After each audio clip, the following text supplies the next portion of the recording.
Hi, I am Anna. I come from www.ntvforex.com.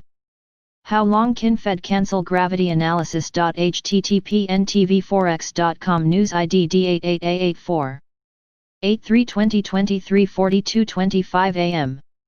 I've referred to pandemic stimulus as dead money, and the latest statistics would seem to bear me out.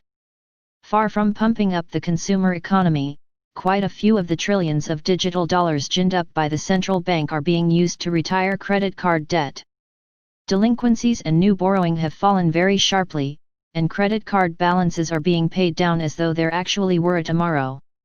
This is a shocking development in a nation whose GDP is 70% consumption.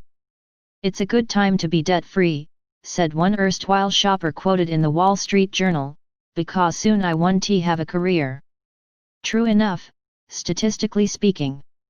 But the hardships of being jobless will be more easily borne by millions of Americans to the extent they are cushioned by generous checks from the government. The handouts have in fact been so unstinting that 2/3 of those laid off due to the pandemic are eligible for benefits that exceed what they made working. Look ma, no taxes. Ordinarily, we might infer that it is deflationary for unemployment checks to be used to retire debt. But because no taxes have been levied to pay for the benefits, and because the benefits will decrease the burden of debt for millions of down and out workers, the net economic result is neither inflationary nor deflationary, at least for now. Factor in the bullish effect stimulus has had on the stock market, and inflation wins out, just as the Fed had intended. How long can the central bank continue to cancel gravity? It's impossible to say, although we do know that the felicitous effects of helicopter money cannot last indefinitely. We also know that every penny of it will have to be paid by someone at some point. Hyperinflation or deflation are the only conceivable avenues to achieve this, but it would be overly optimistic to assume we will have a choice. Politicians will always opt for the former, but they should have noticed by now that the trillions they have shot at the problem so far have inflated only stock prices.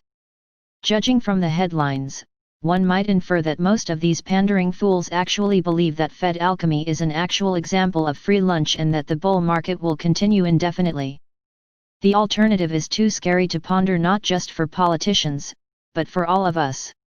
Subscribe our channel to receive the news as soon as possible. Thank you for watching. If you want to read real-time news, text messages to MT5 Expert Advisors page at https://m.me mt5.expert.advisors.